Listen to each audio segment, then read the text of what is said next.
கண்களை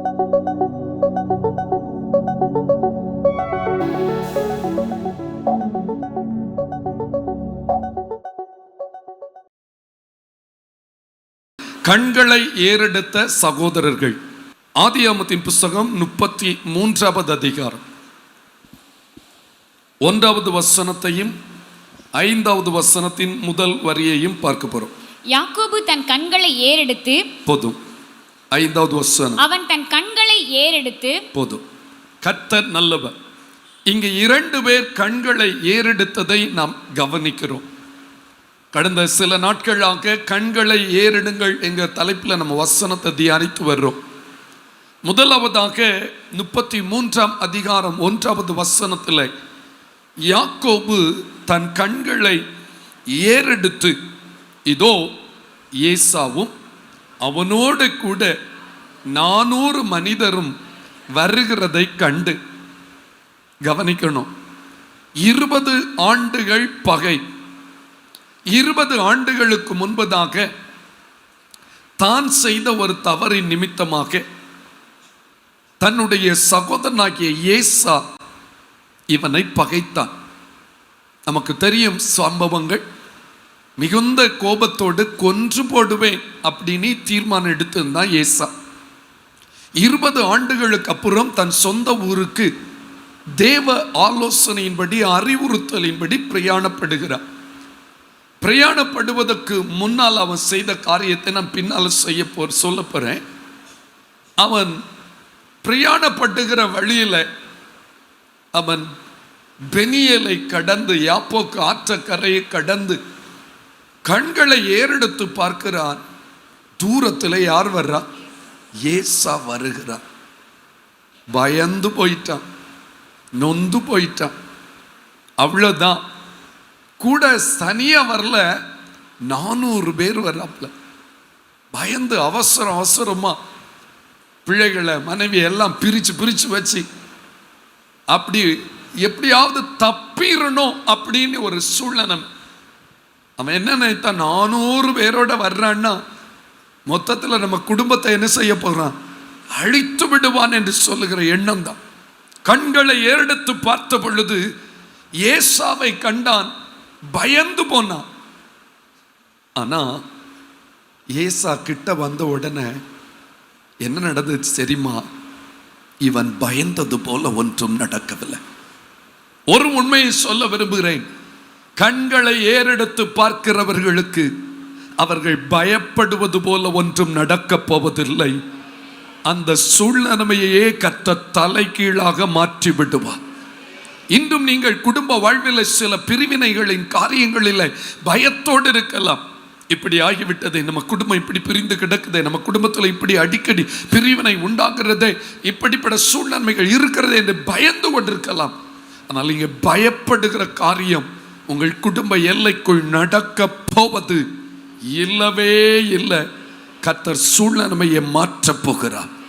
யார் யார் ஒத்தாசை பெறும் பர்வதங்களுக்கு நேராக கண்களை ஏறெடுத்து நோக்குகிறார்களோ அவர்கள் பயப்படுகிற காரியம் நடக்க போவதில்லை.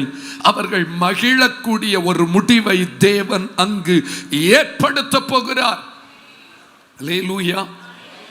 4வது வசனத்தை பாருங்கள். அப்பொழுது ஏசா எதிர்கொண்டு, சொல்லுங்க, அவன் ஓடி வர்றதை பார்த்தா இருக்கிற பயம் கொஞ்சம் கூட சொல்லுங்க கூடி இருக்கும், அதிகரிக்கும். சில வேளை பாருங்க, நம்ம நடந்து போகும்போது சில நாய்கள் வேற ஏதோ ஒரு நாய் துரத்தி எதிர்த்தாப்புல நமக்கு நேராக வேகமா என்ன செய்யும்? சொல்லுங்க, நம்ம என்ன நினைப்போம்? நம்மள அவ்வளோதான். ஆனால் அது கூலா வாழை மடக்கி வச்சு நம்ம சைடோட அது நம்மளையும் கண்டு பயந்து ஓட்டும். ஆண்டவர் சூழ்நிலைமைகளை மாற்றுகிறவர். இவன் பயந்துட்டான். அவன் ஓடி வந்து தழுவி அவனை கழுத்தை கட்டி கொண்டு அவனை முத்தம் செய்தான்.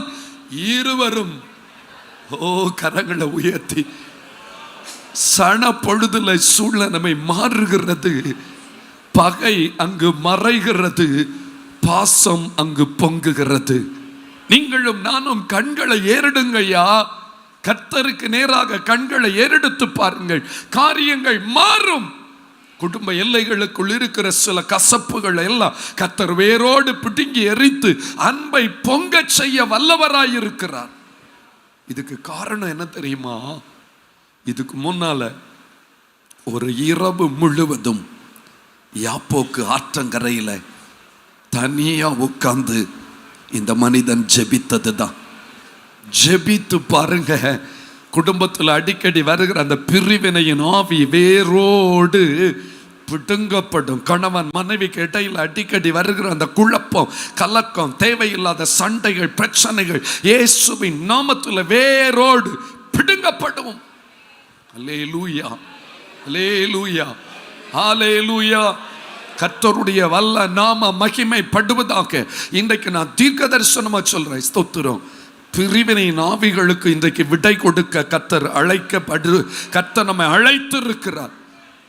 ஒரு இரவு முழுவதும் ஜெபித்த பொழுது 20 ஆண்டு பகை கரைந்து போனது, மறைந்து போனது, அகன்று போக கூட்டுமையானால் தேவ சமூகத்திலே ஜெபத்திலே தரித்திருக்கிற தேவ பிள்ளையே, உங்களுடைய குடும்ப எல்லைக்குள் இருக்கிற சில பயப்படக்கூடிய சூழ்நிலைகள் மறைந்து போவது அதிக நிச்சயம். அல்லேலூயா. 5வது வசனம். இப்பொழுது ஏசா தன் கண்களை ஏறெடுத்து ஸ்திரீகளையும் பிள்ளைகளையும் கண்டு, உன்னோடு இருக்கிற இவர்கள் யார் என்றான். அதற்கு அவன், தேவன் உமது அடியானுக்கு அருளின பிள்ளைகள் என்றான். அல்லேலூயா. கரங்களை உயர்த்துற அல்லேலூயா சொல்லுங்க. ஆமென். 8வது வசனம். அப்பொழுது அவன், எனக்கு எதிர்கொண்டு வந்த அந்த மந்தையெல்லாம் என்னத்துக்கு என்றான். அதற்கு அவன், என் ஆண்டவனுடைய கண்களில் எனக்கு, சத்தமா சொல்லுங்க, தயை கிடைக்கிறதுக்கு என்றான். கரங்களை உயர்த்தி ஆமென் சொல்வாமா? அப்ப அவன் என்ன சொன்னான் தெரியுமா? அடுத்த வசனத்தை பாருங்க, 9வது வசனம். ஏசா, என் சகோதரனே, எனக்கு போதுமானது உண்டு, உன்னுடையது உனக்கு. இப்ப மன நிறைவு வந்துட்டு. அல்லேலூயா. சத்தமா அல்லேலூயா சொல்லுங்க. அன்னைக்கு மன எரிச்சல்ல உட்கார்ந்துருந்தவன் இப்போ என்ன செய்தான்? எனக்கு ஒன்றும் வேண்டாண்டே, எனக்கு எல்லாம் சொல்லுங்க இருக்குது, கொண்டா கொண்டா கொண்டான்னு சொல்ற குடும்பத்துக்குள்ள பிரச்சனையே அதுதான். எனக்கு அது வேணும், எனக்கு இது வேணும், அந்த சொத்து எனக்கு வேணும். இவன் நிறைஞ்சிட்டான். ஐயா ஸ்தோத்திரம்.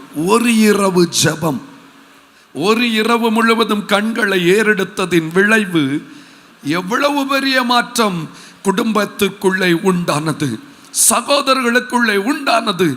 நான் சந்தோஷத்தோடு சொல்றேன், இந்த ஜெப நாட்கள் சாதாரணமானது அல்ல. கண்களை ஏறெடுத்து நோக்க நோக்க நோக்க குடும்பங்களுக்குள்ளே, சகோதரர்களுக்குள்ளே, இரத்த சம்பந்தங்களுக்குள்ளே ஒரு பெரிய இனம் புரியாத மாற்றத்தை மகிமையின் தேவன் நிச்சயம் உங்களுக்கு செய்ய போகிறார். என்ன பிரிவினை, என்ன கசப்புகள் குடும்ப எல்லைக்குள்ளே அப்படியே பரவி கிடக்கிறதோ அவைகளுக்கு இந்த ராத்திரி ஒரு முடிவை தேவன் உண்டு பண்ண போகிறார். குடும்பம் முழுவதும் சமாதானத்தினாலும் அன்பினாலும் ஐக்கியத்தினாலும் நிரப்பப்பட்டு இணைந்து நின்று கர்த்தரை மகிமைப்படுத்த போறீங்க. அல்லேலூயா. பிரிந்து கிடப்பது சாத்தானின் திட்டம். ஸ்தோத்திரம். இணைந்து நிற்பதோ தேவனுடைய நோக்கம். இவங்க 2 பேரும் இணைஞ்சிட்டாலே ஒருவன் 1000 பேரை துரத்துவான். 2 பேர் சொல்லுங்க. நம்ம குடும்பம் எல்லாம் இணைஞ்சு கர்த்தருக்காக நிக்கணும்னு சொல்லுகிறவங்க மட்டும் கரங்களை உயர்த்தி. இருக்கதே 2 பேர் தான். ஒரு ஆளு 2 பேர், ஒரு சகோதரன் ஒரு சகோதரி, இல்லது 2 சகோதரர்கள், இவ்வளவுதான். இல்லது 2 சகோதரிகள். இந்த 2 பேருக்கு இடையில பிசாசு பிரிவினை உண்டாக்குகிறான். அது தேவ சித்தம் அல்ல. சமாதானத்தை உண்டு பண்ணும்படிக்குத்தான் கர்த்தர் இந்த உலகத்தில் வந்திருக்கிறார். ஹல்லேலூயா. இன்றைக்கு நான் விசுவாசத்தோடு சொல்றேன், நம்முடைய கண்களை ஏறெடுத்து பார்ப்போமேயானால் பிரிந்து கிடக்கிற குடும்பங்களிலே மகிழக்கூடிய ஒரு ஐக்கியத்தை தேவன் கட்டளையிட போகிறார். பிரிந்து கிடக்கிற சமுதாயம் ஒன்றிணைவதை, இணைந்து கர்த்தருக்காய் நிற்பதை நம்முடைய கண்கள் காணப்போகிறது. எனக்கு மிகவும் பிரியமான கர்த்தருடைய பிள்ளைகளே, ஒருவேளை உங்க வீட்டுக்குள்ள பிரிவினை இருக்குதா, உங்க பிள்ளைகளுக்குள்ள பிரிவினை இருக்குதா, உங்க இரத்த சம்பந்தங்களுக்குள்ள பிரிவினை இருக்கிறதா, இன்றைய ஜெபம் அந்த பிரிவினையை தகர்க்கும், ஐக்கியத்தை எழுப்ப பண்ணும். ஆண்டவருக்காய் குடும்பமாய் எழும்பி நிற்கக்கூடிய ஒரு மகிழ்ச்சியான முடிவை தேவன் தரப்போகிறார். அநேக பெற்றோர், ஐயோ என் பிள்ளைங்க 2 பேரும் பிரிந்து கிடக்கிறார்களே, 2 ஒண்ணுக்கொண்ணு பேசுவதில்லையே என்ற அங்கலாய்ப்புண்டு. இன்று ராத்திரி கர்த்தர் அந்த பிரிவினைக்கு ஒரு முற்றுப்புள்ளி வைக்கிறார். ஐக்கியத்துக்கு ஒரு தொடக்க உரையை கர்த்தர் ஏற்படுத்துகிறதை நான் பார்க்கிறேன். எல்லாரும் சேர்ந்து கண்களை ஏறெடுப்போமா? இந்த 2 சகோதரர்கள் கண்களை ஏறெடுத்த பொழுது காரியங்களில் எவ்வளவு பெரிய வித்தியாசம். ஒரு யாக்கோபு ஒரு யாப்போக்கு ஆற்றங்கரையிலே இரவு முழுவதும் தேவ சமூகத்தில் விழுந்து கிடந்த பொழுது ஆண்டவர் அவர்கள் குடும்ப எல்லைக்குள்ளே மகிழ்ச்சியான நம்ப முடியாத ஒரு அன்பை, ஐக்கியத்தை, ஒரு ஒப்புரவாகுதலை, ஒரு மனதை, ஒரு ஏக சிந்தையை, ஒரு இணைப்பை ஏற்படுத்தக்கூடுமானால் இன்றைக்கு நம்ம குடும்பத்திலையும் அதே தேவ வல்லமை இப்பொழுது இறங்குவதை நீங்க பார்க்க போறீங்க. எல்லாரும் ஜெபிக்கலாமா? எல்லாரும் ஜெபிக்கலாமா? எல்லாரும் தேவனை நோக்கி பார்க்க போறோம். அந்த பிரிவினை ஆவிகள் நம்ம குடும்ப எல்லையை விட்டு வெளியேற போகிறது. அப்பா, என் கண்களை உமக்கு நேராக ஏறெடுக்கிறேன். என் கண்களை உமக்கு நேராக ஏறெடுக்கிறேன். எங்க குடும்ப உறவுகளுக்குள் இருக்கிற கசப்புகள் இயேசுவின் நாமத்தில் வேரோடு பிடுங்கப்படுவதாக. எரிச்சலின் ஆவிகள் இயேசுவின் நாமத்தில் வேரோடு பிடுங்கப்படுவதாக. பொறாமை, வன்கண்கள் இயேசுவின் நாமத்தில் இல்லாமல் போவதாக. கணவன் மனைவி இடையில அடிக்கடி வருகிற அந்த கசப்பு இயேசுவின் நாமத்தில் வேரோடு பிடுங்கப்படட்டும். குடும்பங்கள் ஒருமனப்பட்டு நிற்கட்டும். குடும்பங்களுக்குள்ள ஐக்கியம் உண்டாகட்டும். ஆவியானவர் அந்த இணைப்பை ஏற்படுத்துகிற நேரம், பரிசுத்த ஆவியானவர் அந்த இணைப்பை ஏற்படுத்துகிற நேரம் எல்லாரும் சேர்ந்து கர்த்தரை துதிக்க போகிறோம். ஓ ரக்கபௌஷதினால ரக்கபலபௌ ஹalleluya. பிரிவினை நீக்கிடும் இரத்தம் ஜெயம். ஆமாப்பா, பிளவுகள் போக்கிடும் இரத்தம் ஜெயம். எத்தனை பேர் விசுவாசிக்கிறீங்க? ஒப்புரவாக்கிடும் இரத்தம் ஜெயம். ஒரு மனமாக்கிடும் இரத்தம் ஜெயம். இயேசுவின் இரத்தம் இப்பொழுது நம்முடைய குடும்ப எல்லைக்குள்ளே ஆமென் ஆமென் பூசப்படுகிறது. ரிகாபாதினாலா ரிஷா. பிரிவினை நீக்கிடும் இரத்தம் ஜெயம். ஆமென். பிளவுகள் போக்கிடும் இரத்தம் ஜெயம். நீக்கிடும் இரத்தம் ஜெயம். பிளவுகள் போக்கிடும் இரத்தம் ஜெயம். ஒப்புரவாக்கிடும் இரத்தம் ஜெயம். பாடுவோம். ஒப்புரவாக்கிடும் இரத்தம் ஜெயம். ஒரு மனமாக்கிடும் இரத்தம் ஜெயம். நம்மை ஒரு மனமாக்கிடும் இரத்தம் ஜெயம். இரத்தம் ஜெயம். இயேசுவின் இரத்தம் ஜெயம். கல்வாரி இயேசுவின் இரத்தம் ஜெயம். காருண்ய தேவனின் இரத்தம் ஜெயம். கல்வாரி இயேசுவின் இரத்தம் ஜெயம். ஆமென்.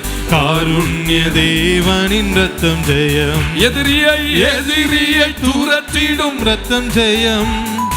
என்னாலும் சுகம் தரும் இரத்தம் ஜெயம். எதிரியை துரத்திடும் இரத்தம் ஜெயம். என்னாலும் சுகம் தரும் இரத்தம் ஜெயம்.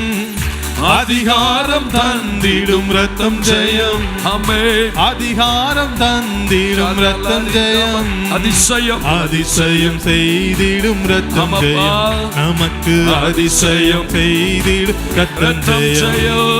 இரத்தம் ஜெயம். இரத்தம் ஜெயம்.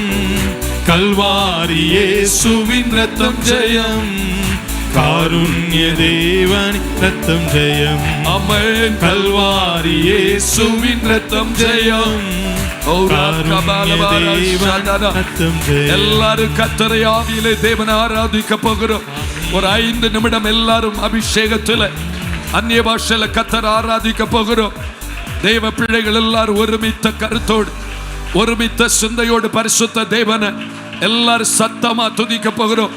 சின்ன பிள்ளைங்க, வாலிப பிள்ளைங்க, வயோதிபர்கள் அத்தனை பேர் ஆண்டவரை மகிமைப்படுத்தும் போது பிரிவினை ஆவிகள், பிளவுகளை உண்டு பண்ணுகிற பொல்லாத சத்துருவின் வல்லமைகள் இப்பொழுது செயலற்று போக போகிறது.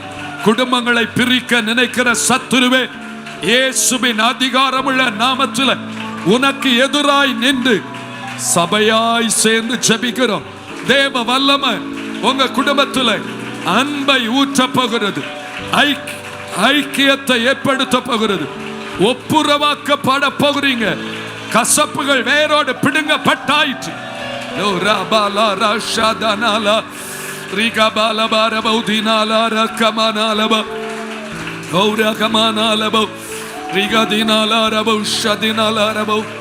ஹல்லேலூயா.